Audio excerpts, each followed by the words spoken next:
que cuando él tenía 30 años, pues era el año 26, y es la que se acerta más, ¿verdad? Dentro de la cronología del tiempo. Amén. Entonces, Lucas es específico. En el capítulo 3, verso 21 al 23, ¿verdad? Donde encontramos que cuando toda la gente se bautizaba, también Jesús vino para ser bautizado por Juan en el Jordán, ¿verdad? Y orando dice que oyó una voz en el cielo que decía, este es mi hijo amado, en quien tengo complacencia. Entonces Lucas ya en el verso 23 dice, y como de 30 años era Jesús cuando comenzó su ministerio. Entonces Lucas nos está diciendo que esto comenzó en el año 30 de la época del Señor Jesús. En Pero toda, cronológicamente ya es en el año 26, así es, por el eh, calendario que es gregoriano el de nosotros. así es. Según la cronología era el año 26 cuando Jesús tenía 30 años, ¿verdad? Si vemos nosotros en todas las vías literarias, si usted lee un libro de historia, eh, en todo lo que es la literatura, ¿verdad? No encontramos nosotros otro personaje que sea el punto de partida como lo es Jesús, o el punto de llegada como lo es Él. Pues Él mismo dice, yo soy el alfa y soy la omega, soy el principio y el fin, hablando de la primera y última letra del alfabeto, ¿verdad? Entonces, han habido grandes personajes, por ejemplo, tenemos ahí al Buda, ¿verdad? Siddhartha Gautama. Y también tenemos a Mahoma, ¿verdad? ¿Por qué no pusieron uno de estos personajes, dice, antes de Mahoma, después o después del Buda o antes del Buda? Sino que es Jesucristo el punto de partida, O sea que Jesús ¿verdad? cambia la historia. Jesús cambia la historia, porque Él mismo es el tiempo, ¿verdad? Entonces, Lucas es específico y dice que era, bueno, según la cronología, el año 26, cuando Jesús tenía 30 años, cuando comenzó su ministerio. ¿Y qué hizo al comenzar su ministerio? Bueno, tenemos allí a Mateo capítulo 10, verso 1, donde encontramos nombre por nombre a los 12 apóstoles que él conquistó, y a estos preparó, los instruyó y los envió a predicar. Y les dijo que fueran primero a la oveja perdida de la casa de Israel. Y les dio recomendaciones: por caminos de samaritanos no vayáis, ni por caminos de gentiles, pero sino a la oveja perdida de la casa de Israel, de la familia de Jacob, ¿verdad?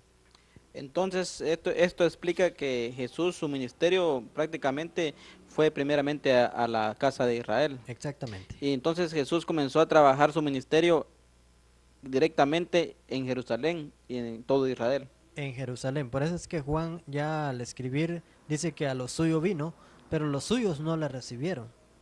Más a los que le recibieron de esos mismos, ¿verdad? De los israelitas que le recibieron, porque no todos endurecieron el corazón. Ahí tenemos, estamos hablando de esa cifra. Fueron En- 144,000 los que le recibieron al Señor. Esto explica que cuando Jesús vino, cualquiera puede decir, los judíos no aceptaron el evangelio, pero sí un grupo de judíos, que es el número de los 144.000, que sí aceptó el evangelio de Cristo. Exactamente, así es. Y después que Jesús busca a sus 12 discípulos, los adiestra, después, ¿cómo es que Jesús busca más seguidores? Bueno, según Lucas capítulo 10, verso 1, dice, y después de esto, eh, el Señor conquistó o eligió a otros 70, ¿verdad? Estos ya eran discípulos, ya no eran apóstoles, porque la obra iba creciendo, se iba acrecentando, ¿verdad? Para ese gran ministerio del Evangelio en Jerusalén. Aquí en Mateo 10 dice que entonces llamó a 12, o sea, aquí comienzan primero los Exactamente, los apóstoles. apóstoles, pero después de esos 12 busca a A 70, 70 discípulos. o sea, discípulo ya no es lo mismo que un apóstol. No, no es lo mismo, porque apóstol es enviado y un discípulo es seguidor.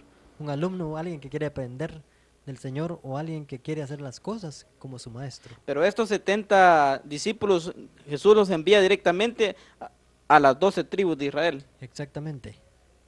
Va siempre. O sea que el Señor tiene su ministerio, está trabajando en la nación de Israel durante ese tiempo.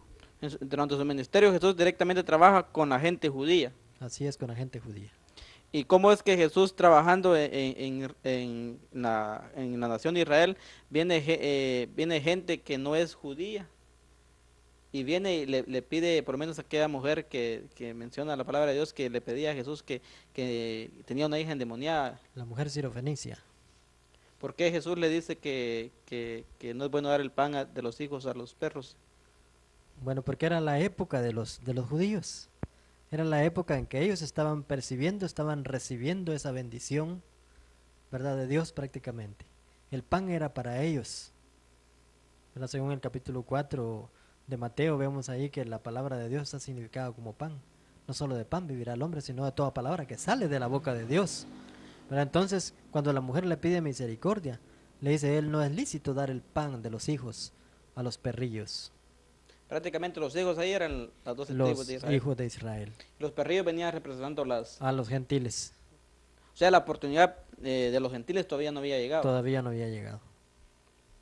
Hermano, ya trasladándolo un poquito más hacia adelante, por lo menos en la fiesta del Pentecostés, ahí en esa fiesta judía, ¿quiénes son los que se logran prácticamente aceptar el Evangelio?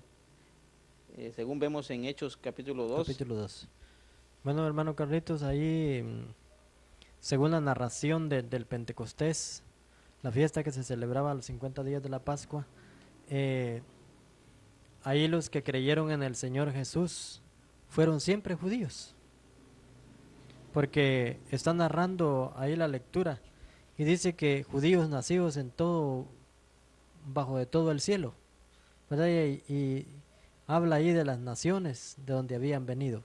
O sea que ellos no habían nacido en Jerusalén, pero eran sangre judía, nacidas en otros lugares, ¿verdad? Por la cautividad o por el cautiverio que había.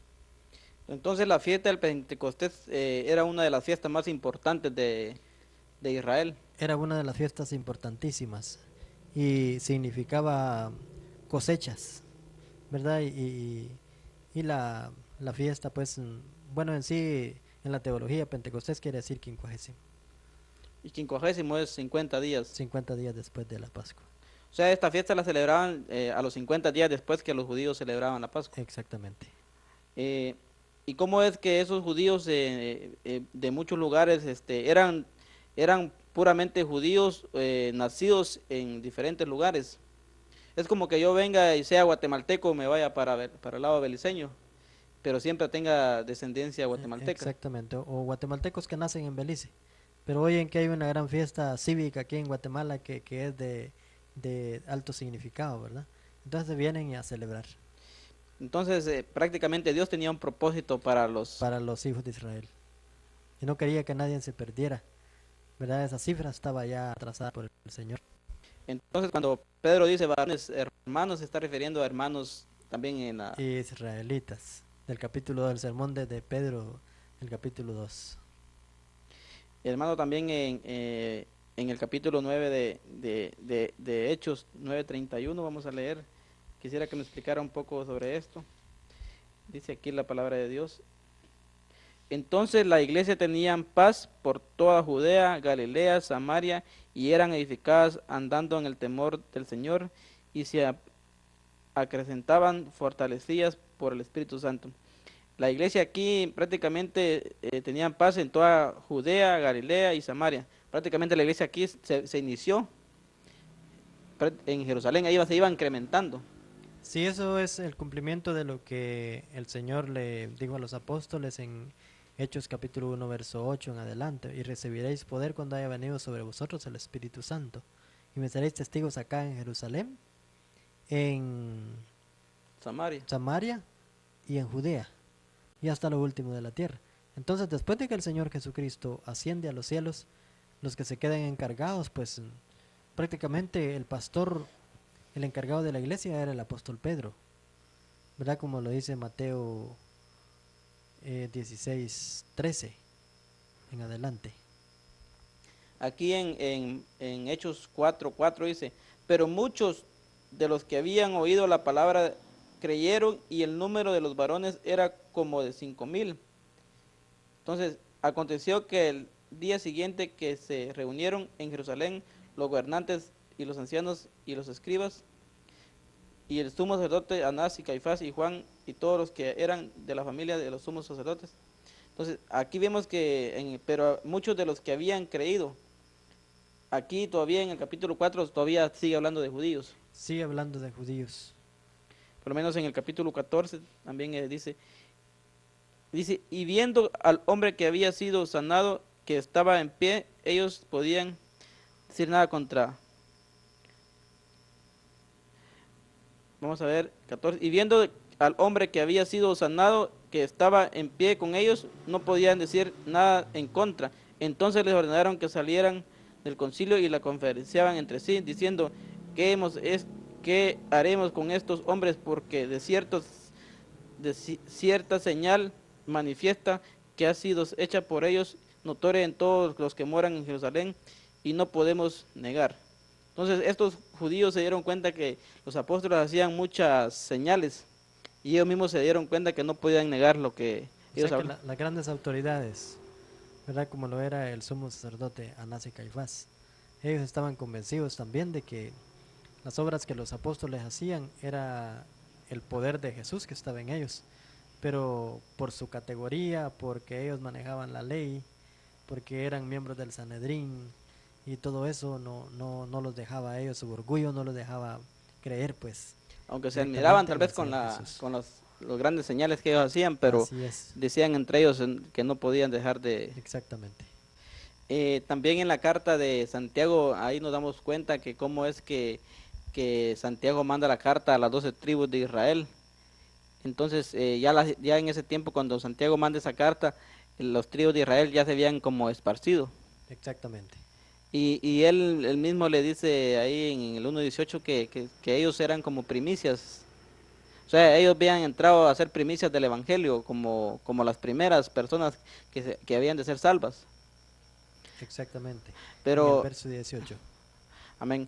Hermano, ¿cómo es que el Evangelio en sí entra a los gentiles? Bueno, hermano Carlitos, tenemos claro ahí el capítulo 10 de los Hechos, nos narra todo eso.